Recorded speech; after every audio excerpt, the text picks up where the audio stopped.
I've been the best ever since day one when I walked into this company, and I've been vilified and hated since that day because Paul Heyman saw something in me that nobody else wanted to admit.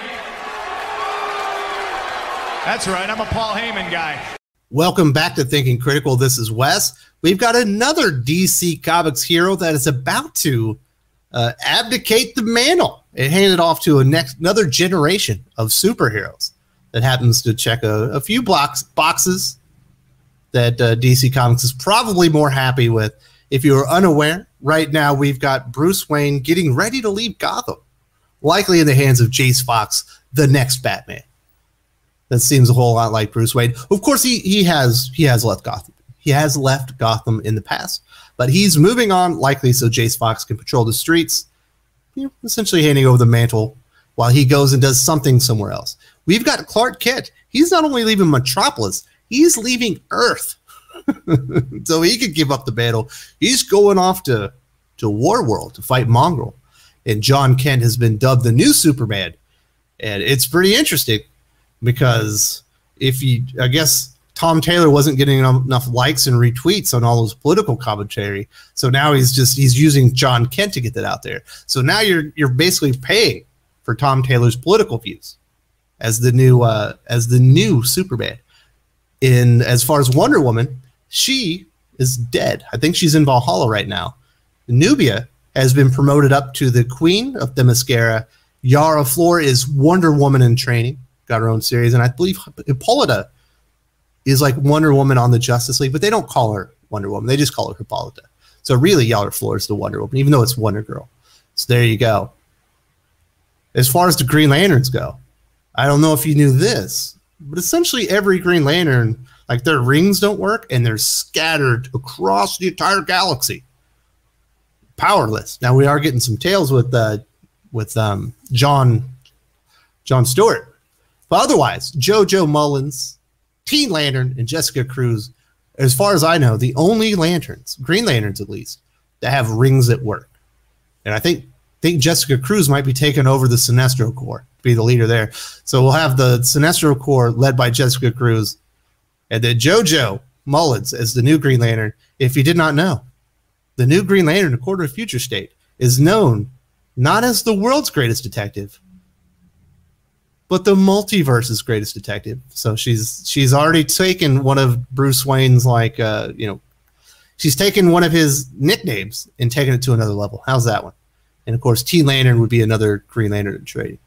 All these things are happening as we speak within the pages of DC Comics, but there's no agenda, right? Wes is just seeing things. Wes he's just crazy.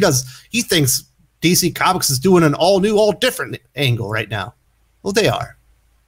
Guess who's next? Arthur Curry, Aquaman, will be abdicating the mantle in the very near future, if you believe what the DC Comics editors have to say. In some of the words of Brandon Thomas, if you are not aware of Jackson Hyde, he is the son of Black Manta, and he is Aqualad, but in Future State, he was kind of Aquaman. He was training Arthur Curry's daughter, Arthur Mira's daughter. I think it's Andy Curry. And but he's getting ready to take over the mantle as Superman, as Aquaman himself. He's moving on up. Now, why would this be important? Because you got Jace Fox, obviously African-American Batman. Is he gay? Probably. Hasn't been confirmed yet. John Kent. We have a younger, more socially progressive Superman. Is he gay? Probably. Not confirmed yet. We've got Nubia as the new Queen of Themyscira. Black character. Yara Flor, the new Wonder Woman in trading. We have a South American character. And then when we got JoJo, I think she's Latino, but I might be wrong. And then obviously Teen Lantern, I believe she's from Bolivia. And Jessica Cruz is also of Latino descent. So we got a lot of new female characters and a wider array of diverse ethnicities being represented on the bigger mantles of DC Comics. What would Jackson Hyde represent? Well, he is black and he is gay. Boom, you get a twofer. And he was already in DC Comics continuity, and he was already gay. Well, he wasn't originally gay, but he's been gay for a long time. So he's got that LGBTQ representative, you know what I mean? and they absolutely cherish that. And this is what editor Andrea Shea, she's the editor on the Aquaman books, she tweeted, "I love that Aquaman, The Becoming," which is the Jackson Hyde limited series that's coming out from Brandon Thomas, and Black Manta both lead directly to the next big moves in the Aquaman corner of the DCU. I cannot stress enough, we did not release these books in a vacuum. They are the building blocks for what comes next. Seeds we plant here will pay off soon. I've mentioned that before. I said all these changes aren't happening in a vacuum. These are all happening by design and all at the same time for a reason. And she's certainly, editor Andrea Shea is confirming those things. You can deny these things all you want, but it's clear as day you don't make all these changes at the exact same time if you're not doing it with a purpose. Now, their get out of jail free card is this crisis that's looming that we're going to get in 2022, but they're going to try all these things out and see what it takes. The interesting thing with all these kind of changes is a lot of times initially they're successful because people are like, oh, something new. And then 6 months or less later, they're like, nah, I'd just rather have it go back to the original, except for a few cases. You know, there are some standout characters that have taken over mantles. Normally, if you want to be a character to successfully take over an existing mantle from another character, that other character has to die. Kyle Rayner does not become a successful Green Lantern with Hal Jordan alive. Wally West does not become the Flash for an entire generation if Barry Allen's still alive. The problem is Bruce is alive, Clark is alive, Diana Prince, she's in Valhalla, she's supposedly dead, but I think she's supposedly coming back, and then all the Green Lanterns themselves are still alive, and Arthur Curry is still going to be alive. So these changes are almost all destined for failure. Now, you could have done one or two of these things, maybe waited 6 months and then did something else, but doing it all at once it's a recipe for disaster. Calling it right here. And Wes, where do you come off saying that? I'm using the Dr. Phil thing. The best predictor of future behavior is past behavior. And in the past, when competent companies have done these things, it's always blown up their face. This is what writer Brandon Thomas had to say in the press release. Aquaman, The Becoming, is a coming-of-age story for Jackson Hyde, marking his final transformation from Aqualad to Aquaman.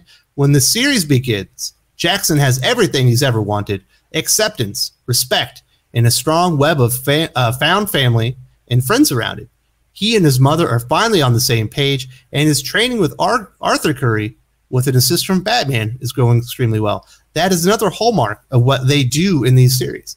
If you've been reading Nightwing and John Kent's Superman, you're seeing Clark Kent come in and validating everything that these characters are saying. Like, you were so smart, I never would have thought about that. We've also seen Batman do the same thing with Nightwing, even though Nightwing kind of insinuated that Bruce Wayne was a piece of crap because he never gave his money away. And in this, you will absolutely, not only will you have Arthur Curry tell you, the reader, and the character how great he is, Batman will echo those sentiments, and to give him that extra benefit, right? To really let you know that this is the new Aquaman. And then they'll be like, well, I don't understand why people didn't like it. It's like, because you did it terribly. Guarantee it. It's a hallmark when they do these things. It's guaranteed to happen. And then he goes on to say, Jackson spent so much time trying to distance himself from his infamous father, but he is going to endure what's ahead. He'll need some of that darkness, that commitment to survive against all odds. Well, okay, they're going to put him through the paces. And, being the son of Black Manta is probably a heavy burden for someone that is about to become a superhero. Not all that interesting. But what is interesting, we do know that not only will there be one love interest, there's going to be two love interests for Jackson Hyde. They will be Danny and Hawe. That one sounds like an Asian one, so we got some nice interracial stuff going on there too. Another box check. He's getting a love triangle, a little LGBTQ love triangle. I bet you DC Comics, that's exactly what they're looking for. This is what Brandon Thomas had to say. This wasn't in the press release. I love the character and what he represents. Here is a young man who spent a long time ostracized and escaped from his birth family, who was forced to go out and create his own surrogate one to survive and thrive, which unfortunately is something I think a lot of people can relate to. There is also a great darkness in him that both tells him he doesn't deserve all the great things finally happening for him, and is a constant reminder that his father will always be a part of him, whether he likes it or not. Coming to grips with this will be the final step in freeing himself and becoming the hero and man he wants to be. There you go. Hey, we can probably all relate to that. I know I was in the military for 20 years. Everywhere I went, I had to get a surrogate family. You know what I mean? My brothers were too poor to come visit me. You know, my dad didn't have enough money to go to Korea or England or other places I was at, or Alaska, come visit. So you got to have your surrogate family. I could relate to all that stuff. Although I've never had a love triangle, so I can't relate to that part. But it should be very interesting. And according to the publisher, the current Aquaman, because you're like, well, where the hell is Arthur going? He's training with help from Batman, so they can both let their readers know how great this new Aquaman is and how he's probably better than the original Aquaman. But he's going to step away from the role of Aquaman to focus on raising his and Mira's daughter, Andy, who, according to the future state, will be Aquawoman in the future. Well, hey, as a father myself, I can relate to that. Sometimes you got to step away. I'm a stay-at-home dad. I don't know if you all know that. And I love being a dad, so I can understand what Arthur Curry's doing. Now, Arthur Curry is in a little bit different situation than I am. He's kind of the bridge between the surface dwellers and the Atlanteans. He's kind of the only person that can keep peace, and he's got a huge investment in the Atlantean culture and the human culture. But it's time for him to go send the girl off to school, right? It just so happens at this moment in his life, he has a midlife crisis. Like, I'm not the father I always wanted to be. It's time for me to step away. Let old Jackson Hyde take the Aquaman mantle at the exact same time that Jace Fox is patrolling the streets of Gotham as the new Batman. John Kent has replaced his father as the new Superman, so he could continue to use spread Tom Taylor's political views in the comic book and make you pay for it. And Nubia and and Yara Flor are essentially replacing Wonder Woman. And the only Green Lanterns left with power are JoJo Mullins, Teen Lantern, Jessica Cruz. It just so happens. It's a coincidence. Nothing to see here, folks. That's what's happening in Aquaman. Shocking. Another long-standing member of the Justice League, revered hero within the DC universe, is abdicating the mantle to give it to a more diverse, representative character that can push DC Comics into the future.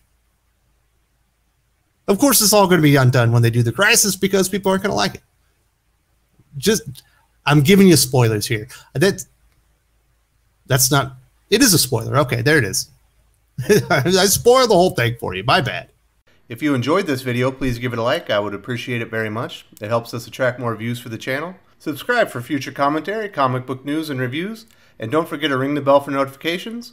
If you want to talk comics, movies, and much, much more, you can follow me on Twitter at Wes_from_TC. With that, Salamat Po, and I'm out.